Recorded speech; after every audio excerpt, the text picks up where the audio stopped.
లోక్సభ ఎన్నికల్లో ప్రలోభాలతో బీజేపీ గెలిచిందని ఆరోపించారు ఎమ్మెల్సీ జీవన్ రెడ్డి. ఓటర్లకు డబ్బులు పంచి గెలిచిన ఎంపీ అరవింద్ కాంగ్రెస్ పై ఆరోపణలు చేయడం విడ్డూరంగా ఉందన్నారు. నిజామాబాద్ అభివృద్ధిని గత ప్రభుత్వం పట్టించుకోలేదని విమర్శించారు కాంగ్రెస్ సీనియర్ నేత షబ్బీర్ అలీ. పెండింగ్ లో ఉన్న ప్రాణహిత చేవెళ్ల ప్రాజెక్టును పూర్తి చేస్తామని హామీ ఇచ్చారు. స్థానిక సంస్థల ఎన్నికల్లో సత్తా చాటి నిజామాబాద్ లో జిల్లా పరిషత్ గెలుచుకుందామని అన్నారు.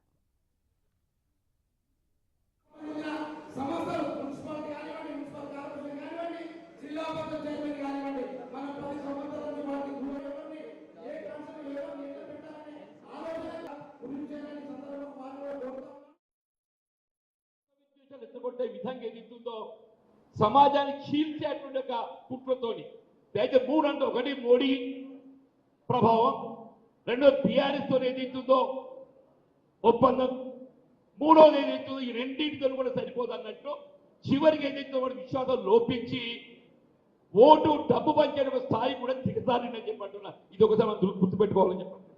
ఆడ గార్డు రివర్స్ అయిపోయింది, ఆ గార్డు ఇక్కడ మదర్ తేలిందని చెప్పండి. ఇక్కడ పార్లమెంట్ మనం ఆశ్చర్యపడ్డ పొందలేకపోయిన వాస్తవం కూడా చెప్పండి. నిజంగా నేడు తెలంగాణ కానీ కర్ణాటక కానీ ఈ రెండు రాష్ట్రాలు కొద్దిగా మనం ఇంకొద్దిగా మెరుగైన ఫలితం పొందగలిగినట్టయితే జాతీయ స్థాయిలో రాహుల్ గాంధీ గారిని ప్రధానమంత్రి చూసే అవకాశం లభిస్తుంది. ఏదైనా భవిష్యత్తు కాలంలో రాహుల్ గాంధీ గారి ప్రధానమంత్రిగా చూడటం అప్పుడు మాత్రమే ఈ దేశంలో ఏదైతుందో సెక్యులరిజం నిలబడతా చెప్పంటుంది. దేశం అనేది ఏదైతుందో ఇది హిందూ ముస్లిం సిక్ ఇసాయి అనే ఒక భేద భావన లేకుండా అందరూ కలిసికట్టుగా మరి నివసించేటువంటి ప్రాంతం వల్ల భారతదేశం అని చెప్పంటారు.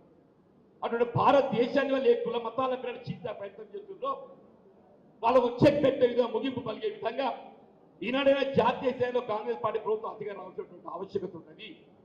ఆ దిశ కృషి చేయడానికి రేపు రాబోయే స్థానిక సంస్థలు మళ్ళీ దాన్ని మనం తొలిమెట్టుగా ఇవాళ మన నిజామాబాద్ పార్లమెంటరీ నియోజకవర్గంలో నిజామాబాద్ నగర సంస్థతో ఆరంభిస్తే నిజామాబాద్ కార్పొరేషన్ కానీ మన మున్సిపాలిటీ పోతారు కానివ్వండి, లార్మూర్ కానివ్వండి, బాల్కొండ, కొరుట్ల, మెట్పల్లి, జగిత్యాల, రాయకల్ ఈ మున్సిపాలిటీ అన్నింటితో పాటుగా రెండు జిల్లా ప్రజా పరిషత్లు ఉన్నాయి మనకు, నిజామాబాద్ అండ్ జగిత్యాల.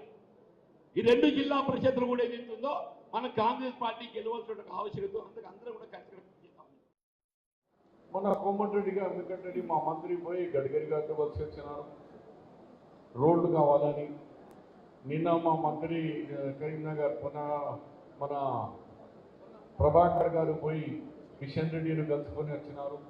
అయితే ఈ ఎలక్షన్ అయిపోయాక ఆనవాయితీ ఏముందంటే ఒకరికొకరు కలుసుకొని మీరు కేంద్రం నుంచి ఏం తీసుకొస్తారు, రాష్ట్రం నుంచి మేమేం తీసుకురావాలా, మనం కలిసి నిజామాబాద్ని కానీ పార్లమెంట్కి ఎట్లా డెవలప్ చేసుకోవాలని ఆలోచన ఉండాలి. కానీ చెడు బుద్ధి ఉన్నది.